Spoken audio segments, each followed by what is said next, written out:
au but de la semaine de l'Église évangélique de la Grâce. Nous prions que ce message soit une source d'édification pour vous et pour vos proches. Bonne condition. Merci Seigneur, encore une fois bénis ta parole en toute simplicité. Et nous cherchons ta vie ce matin. Communique-nous cette vie. Envoie ton énergie et touche-nous. Au nom puissant de Jésus. Amen. Amen. Amen. Amen. Ok, donc nous sommes en train de faire une série.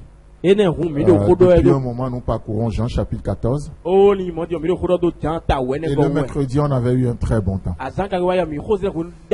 On avait eu un très bon temps. Et on a parlé de la consolation. L'importance de la consolation. Et pour créer le pont sur ce que nous allons faire voir ce matin, je voulais juste qu'on avait abordé le mercredi. C'est Jésus qui parle au verset 7. Et moi je prierai le Père, et il vous donnera un autre consolateur, afin qu'il demeure éternellement avec vous. L'esprit de vérité que le monde ne peut recevoir, parce qu'il ne le voit point et ne le connaît point. Mais vous, vous le connaissez, car il demeure avec vous et il sera en vous. Amen. Donc dans un monde troublé, on disait la dernière fois que la chose, ou bien une des choses importantes qu'on a besoin, c'est la consolation. C'est la consolation. Et le cœur des disciples était troublé suite aux différentes annonces de Jésus-Christ. Et c'est pourquoi ça a commencé au verset 1 du chapitre 14. Que votre cœur ne se trouble point. Pour certains, c'est comme un sérum, c'est-à-dire pour leur guérison, parce qu'effectivement, ils ont le cœur troublé. Pour d'autres, ils peuvent recevoir cette pensée comme un vaccin, c'est-à-dire en termes de prévention. Que votre cœur ne se trouble pas. Parce que parfois notre cœur a une raison d'être troublé. On vous annonce une nouvelle et votre cœur est troublé. Vous pensez à votre avenir, vous ne voyez pas le bout du tunnel. Votre cœur peut être troublé. Vous traversez une situation pour laquelle vous priez mais vous ne voyez pas du tout d'issue. Votre cœur peut être troublé. Vous êtes exposé à l'adversité et aux difficultés de ce monde. Votre cœur peut être troublé. Parfois, on a raison d'avoir un cœur troublé, naturellement parlant. Lorsque nous considérons la réalité de la vie, on peut avoir un cœur troublé. Mais Jésus nous amène plus loin que les réalités de nos vies. Que votre cœur ne se trouble pas. Et dans ce verset ou dans ces versets 16 et 17, alors que Jésus-Christ est en train de partir, lui qui avait nourri des foules, lui qui avait aidé les disciples à payer leurs impôts, lui qui était leur médecin, il les avait guéris, lui qui était leur pourvoyeur, il était un abri pour eux, il était leur défenseur, il a vécu pendant 3 ans avec eux, et les disciples sont habitués même à cette vie déjà. Et voilà que ce Jésus dit: je m'en vais. Je vais mourir. Je m'en vais. Imaginez. C'est comme votre patron vous appelle demain et il vous dit vous perdez votre emploi. Et il vous donne juste quelques jours de préavis. Parce que c'est ce que Jésus est en train de faire. Il annonce sa mort. Et les quelques jours qui vont suivre, il sera arrêté et il sera mis à mort. Donc je dirais même c'est presque sans préavis. Ce qu'il annonce prend effet immédiat. Les disciples étaient troublés. Comment c'est possible? Non, je ferai appel à mon avocat. Non, au moins 3 mois de préavis. Au moins il faut nous avertir. Jésus dit c'est avec effet immédiat. Et les disciples étaient troublés. Donc, comment on va faire si on est malade? Comment on va faire pour vivre? Comment on va faire quand les impôts vont venir? Comment on va faire devant telle situation? Et Jésus leur dit, je vous enverrai un autre consolateur. Oui, j'ai été votre consolateur durant tout ce temps. J'ai guéri, j'ai fait telle chose, et je vous enverrai un autre consolateur. Un autre dans ce sens que quelqu'un qui est de la même nature que moi. Celui qui va venir va vous traiter comme je vous ai traité. Et voilà la consolation que Jésus-Christ apporte. Et le verset 18, et c'est sur ça que nous allons nous attarder un peu. Et Jésus dit au verset 18, je ne vous laisserai pas orphelin. Je viendrai à vous. Amen. Nous allons se pencher sur ce court verset. Je ne vous laisserai point orphelin. Je viendrai à vous. Un orphelin, qu'est-ce que c'est? C'est quelqu'un qui a perdu ses parents. S'il perd sa mère, il est orphelin de mère. S'il perd son père, il est orphelin de père. Et s'il perd les deux, comme le disent les Ivoiriens, il est un orphelin recto verso. Les Ivoiriens sont pas... on présente quelqu'un, on dit c'est un orphelin recto verso. Il a perdu son père et sa mère. Est-ce qu'il y a des recto verso ici? Oh, bienvenue Yako. Recto verso. Ok, oui, j'ai même recto verso à la maison. C'est ma femme. Wow. Donc, un orphelin. Et Jésus dit, quand Jésus dit je ne vous laisserai pas orphelin, parce que vous savez c'est bien de mettre des noms sur des choses. Si j'ai perdu un ami, je ne suis pas un orphelin. Je peux perdre un proche. Je peux perdre quelqu'un qui est très proche de moi. Ça ne fait pas forcément de moi un orphelin. Mais lorsque nous employons le mot orphelin, c'est lié à nos parents. C'est lié au père ou à la mère. Et donc si Jésus dit je ne vous laisserai pas orphelin, c'est la version qui est plus proche de la version originale. Et la version Darby reprend la même chose. Je ne vous laisserai pas orphelin. Dans d'autres versions, il est dit je ne vous laisserai pas comme des orphelins. Et ça, ce n'est pas la bonne traduction. La bonne traduction, c'est ce que Darby a fait. Je ne vous laisserai pas orphelin. Donc, ça veut dire que durant tout son parcours avec les disciples, effectivement, les disciples voyaient en Jésus un papa. Les disciples voyaient en Jésus un père. C'est pourquoi Jésus va dire même à Philippe, quand Philippe dit montre-nous le Père, Philippe sait quand le Père est suffisant. Et Jésus lui dira, ben, ça fait longtemps que je suis avec vous. Je suis le Père. Je suis votre Père. J'ai pris soin de vous comme un père devait se comporter. Je vous ai défendu. Quand les pharisiens se sont levés contre vous, j'ai pris votre cause en main. J'ai été un protecteur pour vous. Quand les Romains sont venus, Pierre, toi tu devais payer tes impôts. Je t'ai donné la provision pour que tu puisses payer tes impôts. Et en tant que père, je vous ai montré le modèle. J'ai aussi payé les impôts. J'ai fait ceci comme un père devait le faire. Et donc c'est dans cette optique du Père que Jésus dit, je ne vous laisserai pas orphelin. Jésus est un Père pour nous. Notre Dieu c'est un Papa. Lui-même il appelle Dieu Père. Abba Père. Et il nous a donné cet esprit d'adoption. Et aujourd'hui, Dieu n'est pas juste un maître. Jésus n'est pas juste un prophètes, parmi tant d'autres, mais parce que nous avons reçu l'esprit d'adoption, il devient notre Père. Cet esprit crie en nous, Abba Père, Abba Père, Abba Père. Nous avons reçu l'adoption. Et Jésus dit aux disciples, vous ne serez pas orphelins. Je ne vous laisserai pas orphelins. Oui, je suis en train de partir, mais je serai avec vous autrement. Je serai avec vous autrement. Et il dit, je viens à vous. Donc il était avec eux et il annonce son départ.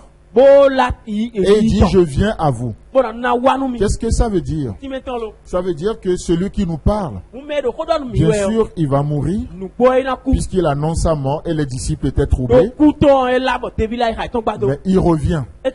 C'est pourquoi les versets qui ont suivi, nous allons voir ça plus tard. Jésus-Christ dit, je vis et vous vivrez aussi. Amen. C'est là ce matin.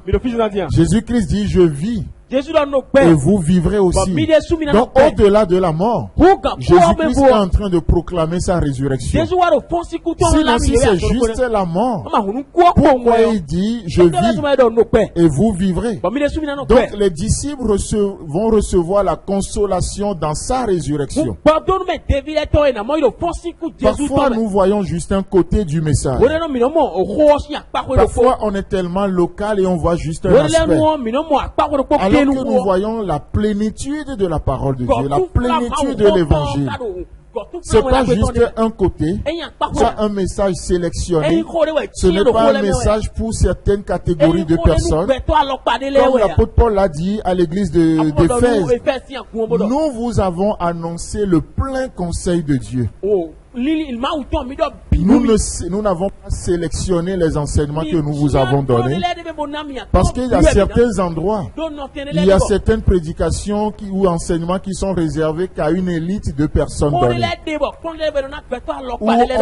où on doit vous initier à certaines personnes. C'est que pour les initiés. Si vous êtes dans un mouvement, peu importe comment ce mouvement s'appelle, ça peut s'appeler église, ça peut s'appeler église évangélique, peu importe son nom. Si vous faites partie d'un mouvement et qu'on doit vous initier à certaines choses, il y a une forte chance que vous soyez dans une secte. Il n'a pas besoin d'initier les gens. Paul n'a pas initié certaines personnes. Il dit, nous vous avons enseigné le plein conseil. Tout ce qui peut être connu de Dieu, on n'a pas réservé ça à une élite de personnes. C'est pourquoi dans notre institut théologique, nous formons tout le monde. Celui qui est converti aujourd'hui, comme celui qui est converti à 100 ans en arrière. Celui qui ne fait rien dans l'église, comme celui qui est pasteur ou qui a un ministère. La particularité de notre école de formation, c'est que nous formons tout chrétien désireux de connaître Dieu. Tout chrétien désireux de connaître Dieu. On n'a pas besoin d'initier les gens. Paul a fait connaître tout ce qu'on peut connaître de Dieu. Jésus, durant tout son parcours, sur la capacité des disciples, il leur a fait connaître tout. Maintenant, ce que les disciples ne peuvent pas comprendre, parce que leur capacité était limitée, Jésus passe le relais au Saint-Esprit, la troisième personne de la Trinité. Le Père a fait le plan du salut.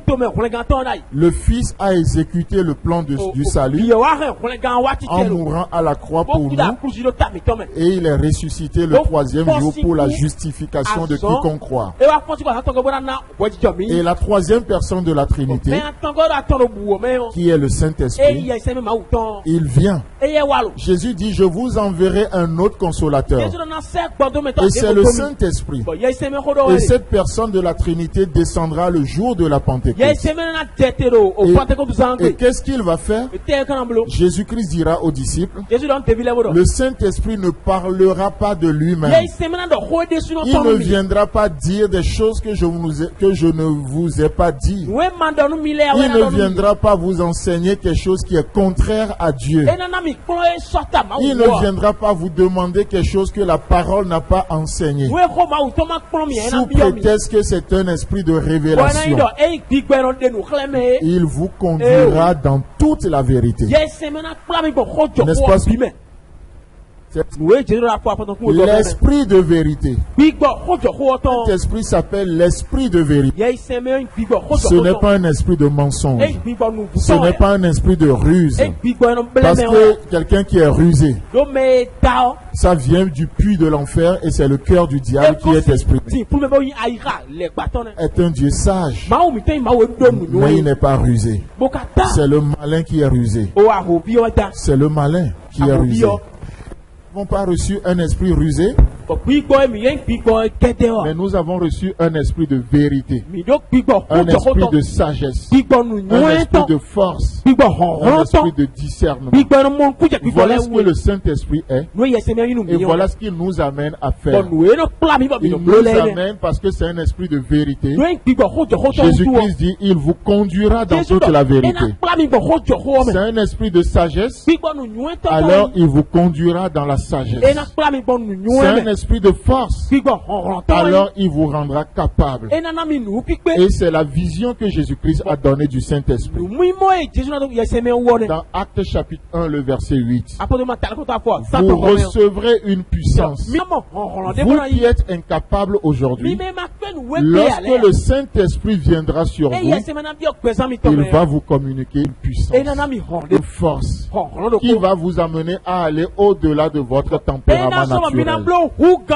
Le Saint-Esprit vous donnera une force, une capacité qui va vous délivrer de votre tempérament. Non, moi je suis timide. Je n'arrive pas à parler en public. Timothée était comme ça. Et Paul lui dira, Timothée, sois délivré de ce lien naturel. Reçois ta délivrance de cette timidité-là. Parce que nous n'avons pas reçu un esprit de timidité. C'est pas ce genre d'esprit que Dieu nous a promis. Donc le Saint-Esprit n'est pas rusé, n'est pas malin. Celui qu'on appelle le malin, c'est le diable. Et il travaille avec des intérêts. Il y a des calculs qui sont faits. S'il est en train de te donner quelque chose avec la main gauche, il a déjà préparé avec la main droite comment il va récupérer au centuple ce qu'il t'a donné.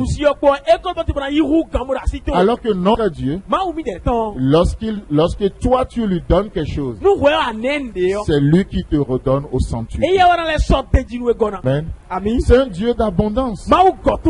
C'est un Dieu d'abondance. Les disciples, dans leur crainte, ont demandé à Jésus, mais tu nous dis que tu vas partir. Mais qu'est-ce que nous va devenir? Nous t'avons suivi durant notre vie. Nous avons mis notre carrière de côté. On a démissionné.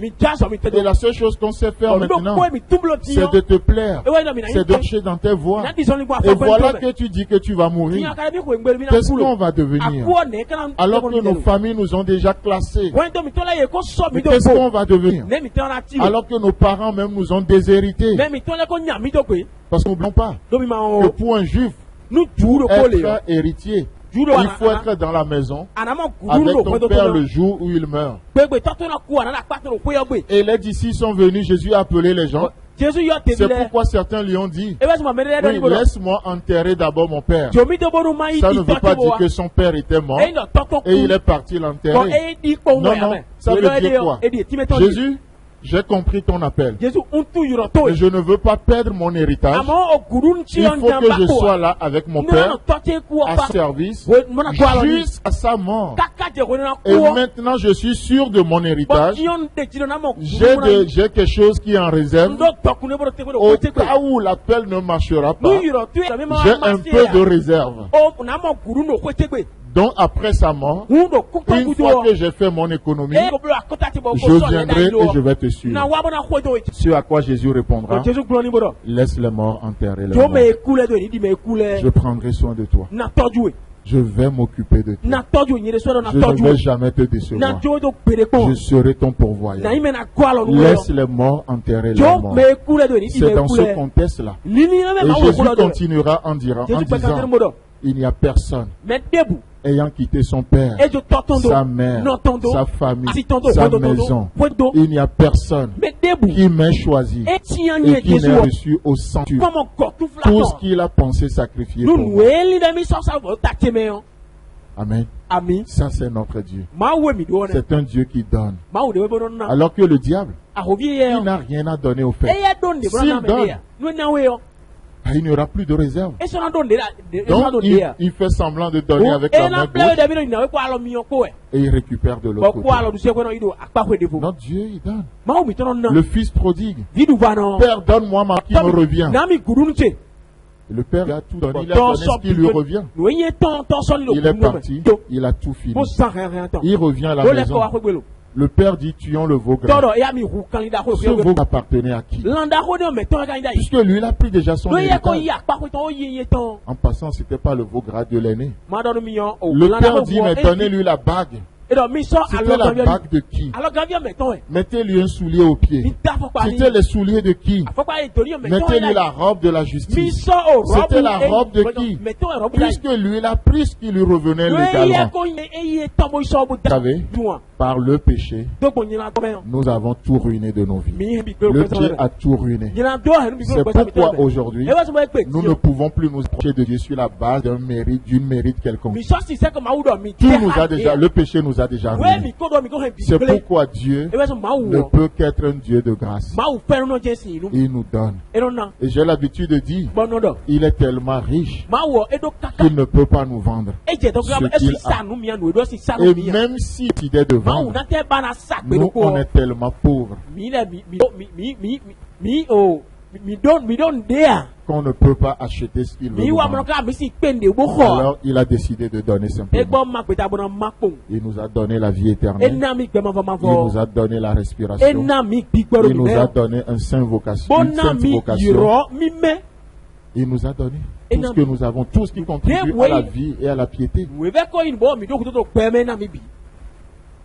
Et voilà l'esprit. Vous recevrez une puissance, le Saint-Esprit.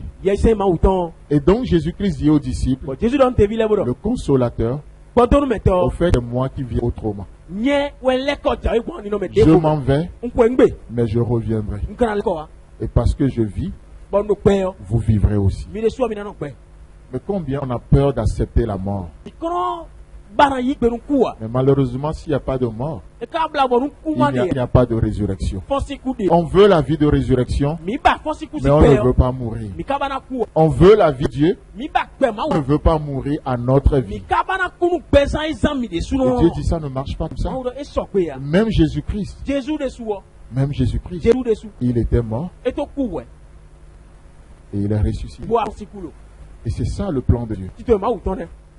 Je ne vous laisserai point orphelin. Oui, je meurs, mais vous ne serez pas des orphelins.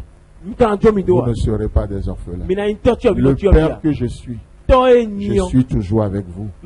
Parce que celui qui m'a vu a vu le Père. Et je reviendrai aussi comme le Saint-Esprit. C'est un autre consolateur. C'est un autre consolateur. Amen.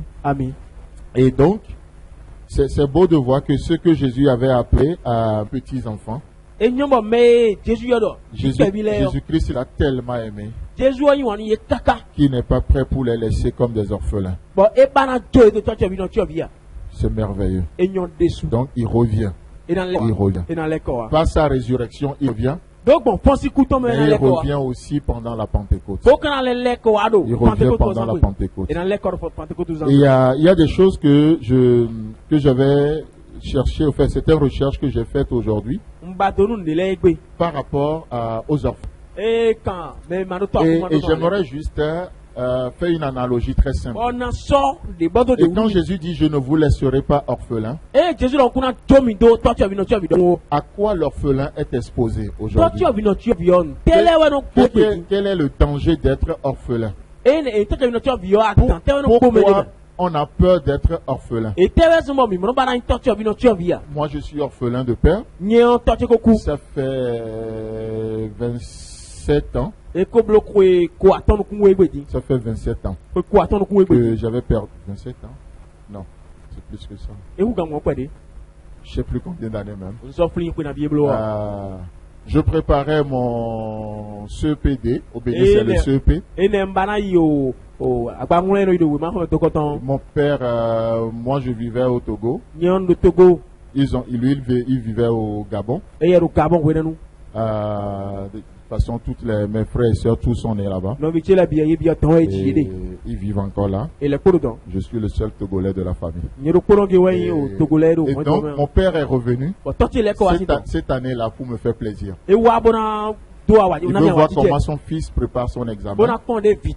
Et on doit choisir les collèges que je vais fréquenter. Et il est venu exprès pour faire ses formalités. Et il me dit, tu sais, quand tu vas avoir ton examen, de toute façon, tu ne vas pas continuer au Togo.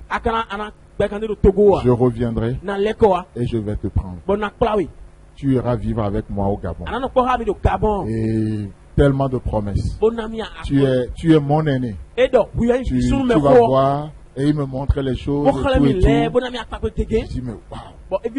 Je me suis senti déjà à quel âge, je ne sais pas, mais comme un homme. Je parlais avec mon père comme ça. Il me parlait de ses projets. Je dis, wow, je suis un homme. Pas un garçon, mais un homme. Et il est parti. J'ai réussi à mon examen. Alors qu'il se préparait pour revenir me prendre.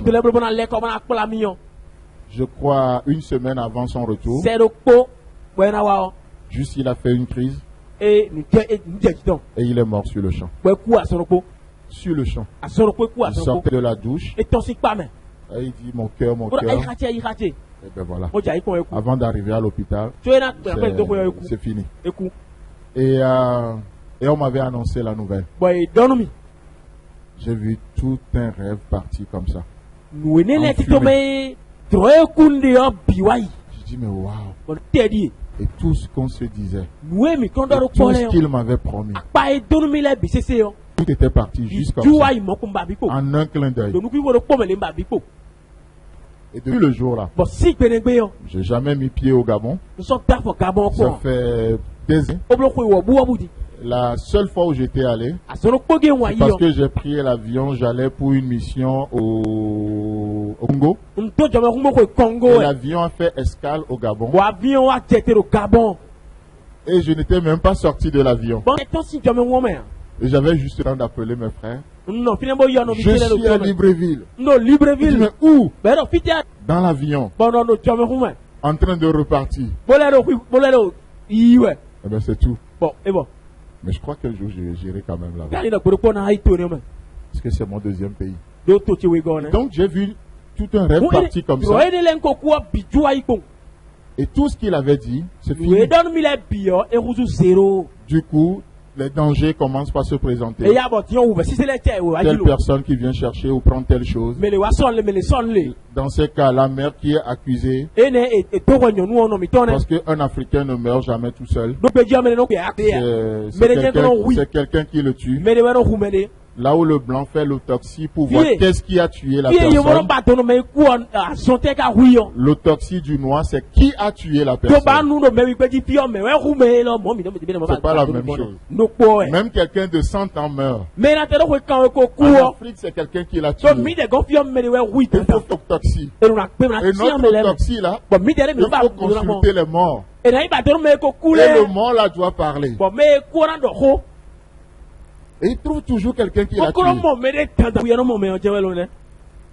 Et l'Afrique. Non, on est fort. Notre autopsie là.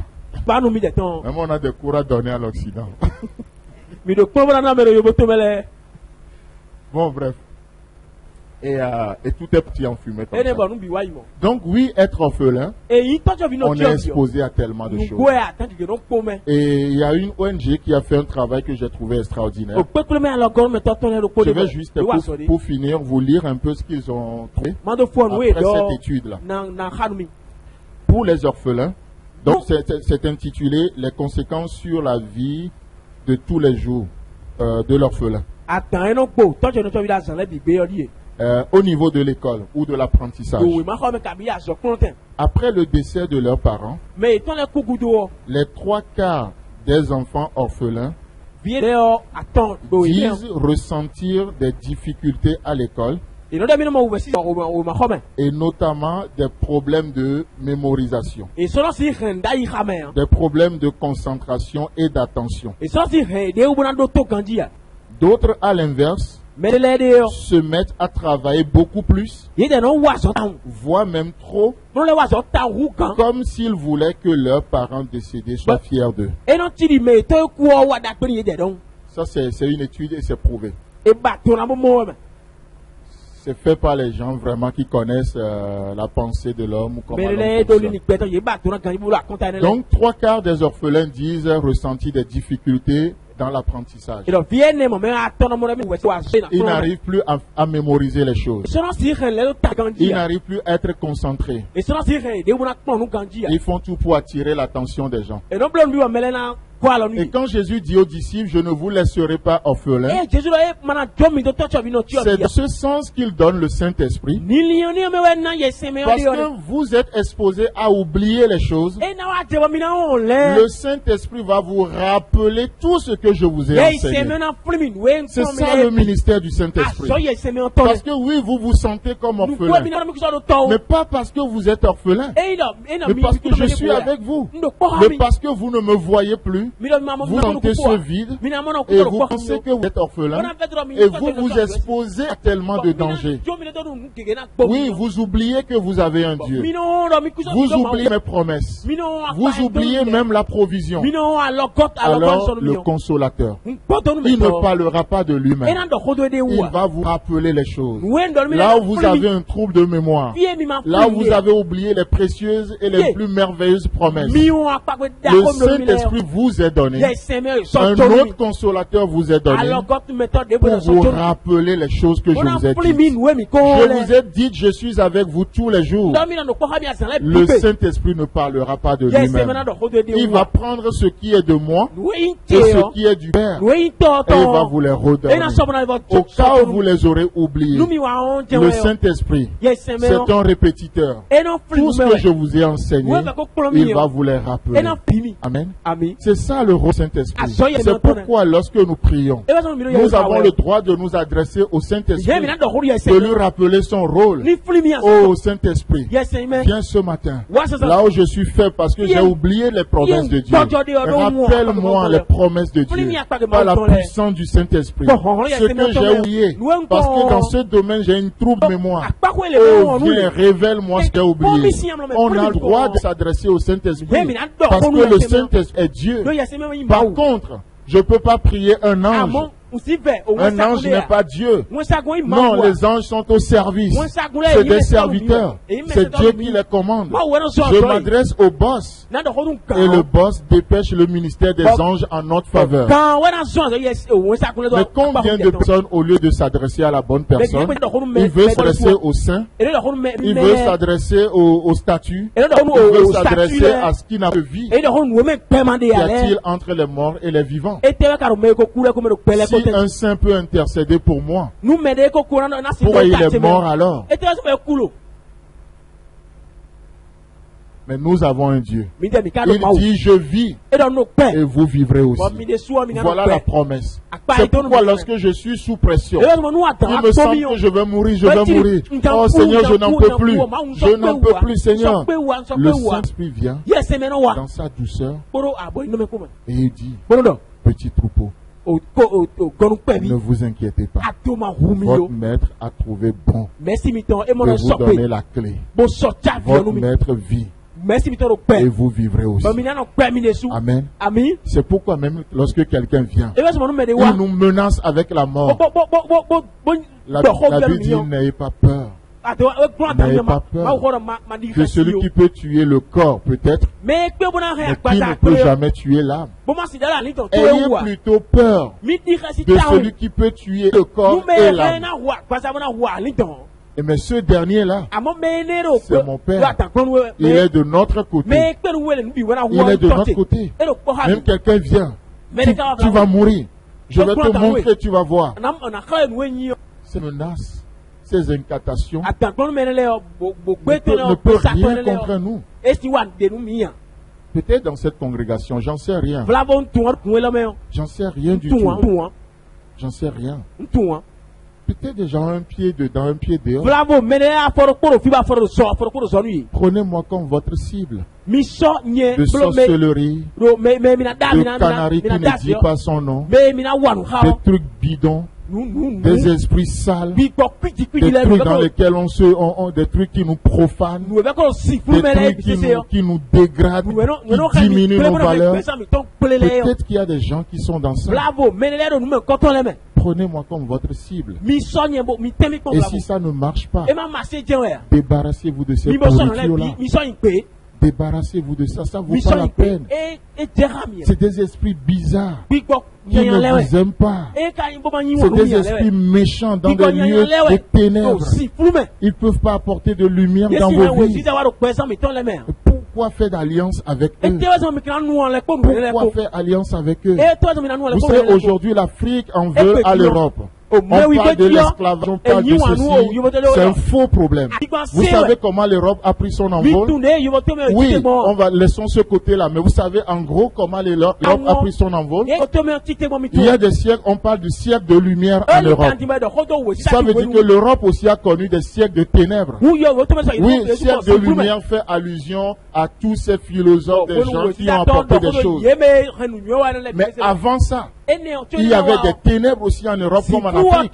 Il y avait de la sorcellerie. Il y avait beaucoup de choses. Dans mes quelques tournées en Europe, j'avais eu le privilège de visiter une place. Et non loin sur la voie ici, nous avons un hôtel qui s'appelle Jeanne d'Arc. Vous connaissez l'histoire de Jeanne d'Arc? C'est une sorcière. C'est quelqu'un qui faisait des guerres, qui remportait des victoires par la sorcellerie en Europe. Mais jusqu'à ce que les gens ont compris, Dieu a déclaré dans sa parole, vous ne devez pas laisser le sorcier vivre au milieu de vous. Malgré la victoire que Jeanne d'Arc apportait, on a pris Jeanne d'Arc et on l'a brûlée à une place. L'Europe a fini avec la sorcellerie. Et à partir de ce moment où ils ont coupé ces liens de ténèbres, peu importe la jouissance que ça apportait, ils ont brûlé. Les sorciers, ils ont fini avec. Et c'était le moment. L'Europe a connu ce que nous appelons le siècle des Lumières. Et c'est parti comme ça. Le siècle des Lumières. Le problème de l'Afrique, c'est sur le plan spirituel. Tant que nous allons garder des choses en réserve, tant que l'Afrique va garder ses marmites, je sais pas ce qu'on veut préparer dedans. L'Afrique va préparer son avenir dans ces marmites-là. Tant que vous allez garder cet esprit-là, nous n'allons jamais connaître l'esprit de sagesse et d'avancement. Tant que nous allons nous terner devant des trucs bizarres, sous prétexte que c'est la culture. Tant que nous allons voir l'adoration à l'adorateur pour donner à ces esprits bizarres dans la culture, les masques, des trucs bidons comme ça. Vous pouvez tourner, nous pouvons tourner. Nous allons juste faire comme les Juifs, 40 ans dans le désert, 60 ans dans le désert. Tant qu'on n'a pas fini avec ces esprits-là, les esprits de sorcellerie, les esprits de méchanceté, les esprits bizarres, tant qu'on n'a pas fini avec ces esprits qui nous prennent en otage, qui prennent tout le développement d'un continent, d'un pays, d'une famille, d'une vie en otage, tant qu'on n'a pas fini avec. Frères et sœurs, on peut beau venir à l'église, on peut beau dire Jésus, Jésus, nous n'allons pas le voir, parce que c'est de l'hypocrisie, parce que c'est de l'hypocrisie. des choses qui viennent voler la vie de Dieu. Et même dans l'église. C'est pourquoi nous livrons en spectacle tout esprit bizarre. C'est pourquoi nous voilons ces esprits-là. Comme Jeanne d'Arc, on a fait à Jeanne d'Arc. L'église ne doit pas accepter ces esprits au milieu d'eux. C'est pourquoi Dieu a fait des dons à l'église. Dans l'église, nous avons les prophètes. Dans l'église, nous avons des gens guéris. Ils ont reçu le don de la guérison. Lorsque toute une église se lève et chacun rentre dans son don, l'église est purifiée. L'église est sanctifiée. L'église est épanouie. Mais tant qu'on va rester sur nos dépôts, pendant que le pasteur c'est on m'a tout fait, l'église ne sera jamais épanouie. L'église ne sera jamais au top. Et les membres seront terrassés de plus en plus. Pas parce que Dieu ne nous aime pas, mais parce que nous aimons autre chose. Nous n'aimons pas celui qui nous a aimés. L'amour du Père n'est pas en nous. Voilà ce qui retient l'épanouissement. Malheureusement même de l'église aussi. Parce que l'église n'a plus un esprit de discernement aujourd'hui. Le sorcier, c'est lui qui donne sa dîme. Et personne ne peut lui mettre le doigt sur le cœur. Le sorcier, c'est la personne, celui qui a 10 000 femmes, ou 4 ou 5 femmes. Mais quand lui donne sa dîme là, ça fait même la recette annuelle de l'église. Donc on vient voir le pasteur ou les anciens. Le pasteur, le frère vit dans le péché. Non, c'est le sponsor de l'église. Si pas, on aura problème de chiffre, on aura problème de chiffre d'affaires. Ici, il n'y a pas de chiffre d'affaires. Ici, il n'y a pas de chiffre d'affaires. À moins qu'on ne sait pas. Nous confrontons. À moins qu'on n'est pas au courant. Mais si Dieu nous révèle, avec beaucoup d'humilité, on mettra le doigt sur le problème. Ça prendra le temps que ça prendra. Mais on est pour le fait de régler les choses. Amen. On ne va pas accepter quelqu'un parce qu'il est païen. Seul Jésus-Christ s'est frappé la poitrine en disant: je bâtis mon église. Aucun sorcier ne bâtira l'église de Jésus-Christ. L'église devient trop peureuse. L'église a peur de parler. L'église qui doit être la voix des sans-voix. Sous prétexte de chiffre d'affaires. Depuis quand Dieu vous a appelé à faire chiffre d'affaires? Depuis quand Dieu nous a appelés? Nous sommes appelés à gagner des enfants. Et les églises font leur AG. Et à l'AG, on est fiers de présenter qu'on a 20 millions sur le compte de l'église. Je préfère arriver à l'AG et qu'on me dise qu'il n'y a plus rien sur le compte de l'église que de me dire oui, pasteur, on a fait un budget de 100 millions et on a fait ce qu'on a fait, mais à l'heure d'aujourd'hui, il n'y a plus rien sur le compte de l'église. Je dirais: Seigneur, merci. Parce que le but atteint. On a fait ce à quoi on est appelé. Que de me dire, à l'âge, oui, on a 150 millions sur la caisse de l'église. Et puis on va dire: on est riche, hein? Vous n'êtes riche de rien du tout. Vous êtes riche de la pauvreté. Vous êtes riche de sans vision. Vous êtes riche de sans action. Vous êtes riche de désobéissance. Vous êtes riche de non-épanouissement. On est riche de rien du tout. L'église n'est pas une entreprise. Même si l'église entreprend des choses, l'église n'est pas une entreprise. L'église, c'est un gagneur d'âme. Un gagneur d'âme. On se tue à la mission. On communique l'évangile. On prêche l'évangile. Favorable ou non. Que chacun doit rentrer dans son don. C'est la responsabilité. C'est la responsabilité de chacun. Chaque membre de l'église d'aller de se mettre devant le Seigneur. Seigneur, quel est mon don? À quoi tu m'as appelé? Si le Seigneur ne vous a pas appelé, ça risque de devenir un fardeau pour vous. Mais si le Seigneur vous appelle, ne soyez pas un bouche. J'ai vu le groupe musical, les chanteurs chanter le matin. Peut-être qu'il y a certains, j'en sais rien. Certains sont là ce matin, ils ont chanté. Peut-être ils se voient juste comme des bouches-trous. Peut-être d'autres ne sont pas là. Parce que, écoute, ils ont autre chose à faire. Et comme ils sont juste des bouches, ils ont préféré faire autre chose. Et quand je n'aurai rien à faire, je vais venir. Il n'y a pas d'épanouissement pour ça. Pas d'épanouissement. Chacun doit rentrer dans son Seigneur, à quoi tu m'as appelé? Qu'est-ce que tu m'as donné? Je veux servir ton corps avec ce que tu m'as donné. Tu m'as donné une belle voix. Je fonce. S'il faut être là à la répétition, je vais répéter. Je mettrai les premières choses à la première place. Tu m'as appelé à prêcher l'évangile. Alors je vais me faire former. Je vais prendre des cours. Je vais faire ceci parce que c'est mon appel. Et on se met devant le Seigneur. Et le Saint-Esprit rentre dans son rôle aussi. Et pendant que nous faisons notre chemin, oui, il y a des hauts, il y a des bas. Le Saint-Esprit vient. Il nous rappelle les promesses. Là où vous tombez, il vous relève. Parce que l'Esprit s'appelle Paraclétos. Il se tient à côté de vous. Il nous relève dans nos infirmités. Il ne nous prend pas la main. Là où je dis au Seigneur, je suis fatigué, le Saint-Esprit vient. Il m'exhorte. Il dit ça va aller. Il me murmure des douces paroles. Et du coup, il me communique sa force. Et je me relève. Je dis oui, j'ai juste envie de continuer. Oui, on va aller plus vite. On va aller de l'avant. Et c'est ça. Et c'est pourquoi Jésus dit, je ne vous laisserai pas orphelins. Ne faites pas comme des orphelins. Ou vous allez mendier auprès d'un oncle. L'oncle Satan. Vous n'avez pas à aller demander à l'oncle Satan. À l'oncle démon ceci. Je parle spirituellement. Parce que les gens sont avec Jésus, mais ils négocient avec le diable. Qu'est-ce que j'ai à foutre avec lui? Qu'est-ce que j'ai à négocier avec lui? J'ai le boss avec moi. Je n'ai pas à négocier ma vie avec lui. Je n'ai pas à négocier avec un esprit. Au nom de Jésus, tout genou fléchit. Toute forteresse tombe. Vous perdez lorsque vous voulez négocier avec ces esprits. Nous perdons. On n'a pas à négocier. On a à marcher dans l'obéissance de la parole.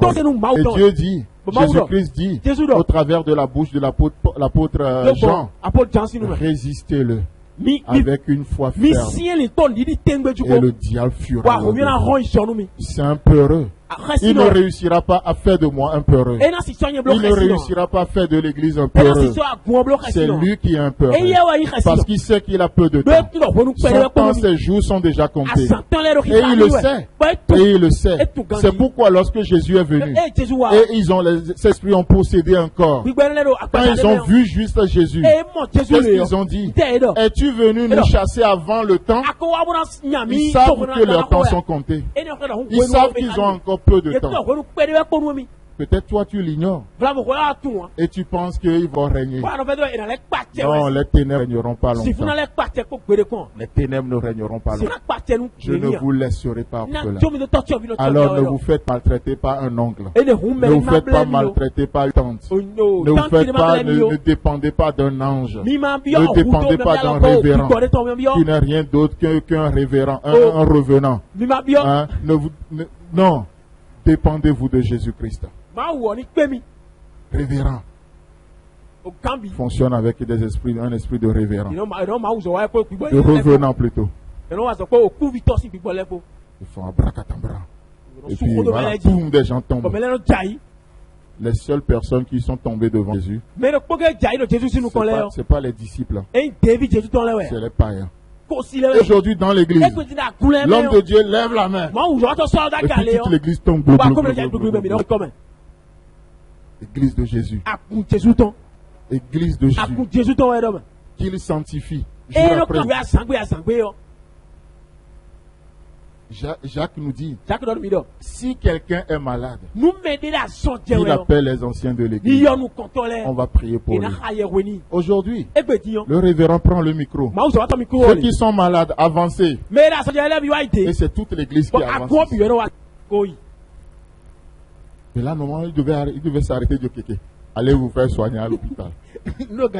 Si quelqu'un est malade, c'est pas monnaie courante dans l'église. Et comme nous avons la fatalité, si quelqu'un est malade, c'est la même pensée lorsque Jean nous dit, je vous écris ceci afin que vous ne péchiez pas. Mais si quelqu'un a péché, le péché ne doit pas être une monnaie courante dans l'église. Mais si quelqu'un a péché, et c'est le même si qui est utilisé, Si quelqu'un est malade, qu'il appelle les anciens de l'église. Aujourd'hui, on est malade et tout le monde est malade. On doit aller voir notre ci, on doit aller voir notre ça, on doit aller voir ce. C'est une église malade de nos jours. Une église qui ne s'en sort pas. Alors que dans le lieu que Dieu nous a donné, il y a tout. Il y a tout. Il y a la guérison, pas juste de l'âme, mais du corps aussi, de la pensée. Il y a la guérison sur tous les plans. Au lieu de s'approprier de ces choses par la foi, l'église vit comme un orphelin. Si quelqu'un est malade, ce n'est pas monnaie courante dans l'église. Donc ta maladie là n'est pas normale. Je ne sais pas qu'est-ce que c'est comme maladie. Va devant Dieu. Prie pour ça. Notre Dieu nous guérit. Notre Dieu nous guérit. Et l'Église a une mentalité de pauvre de plus en plus. C'est la volonté de Dieu. La volonté de Dieu, c'est ce qui est bon, parfait et agréable. Le frère n'arrive pas à payer le loyer. C'est la volonté de Dieu. Quel Dieu tu adores? Mon Dieu, c'est un Dieu honnête. Il remplit son engagement. Tu as 10 mois d'arriéré, tu dis c'est la volonté de Dieu. Et le propriétaire te chasse de la maison, tu dis c'est une persécution. Je serai ce propriétaire, tu ne feras même pas 3 mois. Au nom de Jésus. Au nom de Jésus, tu ne feras pas 3 mois. Comment c'est possible? Et les gens qui sont à l'aise, qui payent le prix, et ils ont ce qu'il faut. Frère, lui là, tu sais comment il est devenu riche subitement. Sa richesse là, c'est pas clair. Laisse-moi te dire, ta pauvreté n'est pas claire. Ta pauvreté à toi n'est pas claire. Comment tu adores le Dieu que moi j'adore? Qui a fait l'univers, qui est l'auteur de tout, en qui réside. 3 mois d'arriéré de loyer. 10 mois d'arriéré de loyer. Non, je refuse. Je refuse. Le jour où vous allez entendre que j'ai des arriérés, 3 mois d'arriéré, Seigneur, je vais aller chercher un autre boulot pour faire. Je ferai autre chose. Parce que je ne suis pas un bon témoignage. Moi, le jour où je vais avoir d'arriéré, 3 mois, 4 mois, si vous ne me voyez plus là, le pasteur cherche. Il est en train de se chercher. J'irai me chercher. Non, j'irai me chercher. Comment c'est possible? Si tu ne peux pas payer mon loyer, mon Dieu. Non, il n'y a pas ça dans l'alliance avec toi. Non, je refuse. Pasteur, il faut marcher par la foi. Et puis on va voir. Va seul. J'irai aussi voir ailleurs. Je refuse. Non, je refuse. Je suis appelé à être un bon témoignage. Esprit d'arriéré, tu es chassé dans ma vie. Esprit de retard, je te chasse. Comment ça? Refusons. Je ne vous laisserai pas orphelin. Qu'est-ce que vous voulez me dire? Non, je refuse.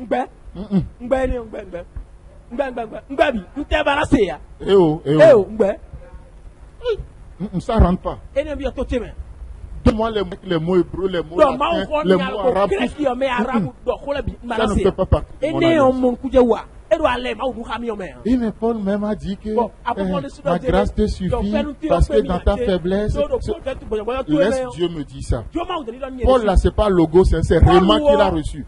Moi, je n'ai pas reçu ce Réma. Ne m'impose pas ton Réma. Je respecte ton Réma. Je ne vis pas sur ton Réma. Je marche sur le logos. Si Dieu veut me parler, entre Dieu et moi, il n'y a pas barrière. Il me donnera de Réma. Et en ce cas, quand je vais dire sa grâce me suffit, alors là, c'est mon Réma. Je ne serai pas un fardeau pour quelqu'un. C'est un Réma que Dieu m'aurait donné. Et je serai prêt à payer le prix. Je ne vis pas dans le Réma de Paul. Je ne vis pas dans le Réma de Pierre. Je ne vis pas dans le Réma de Jacques. Je vis dans le Réma que Dieu me donne. Je respecte le Réma de Jacques. Je respecte ça. Mais Dieu me parle.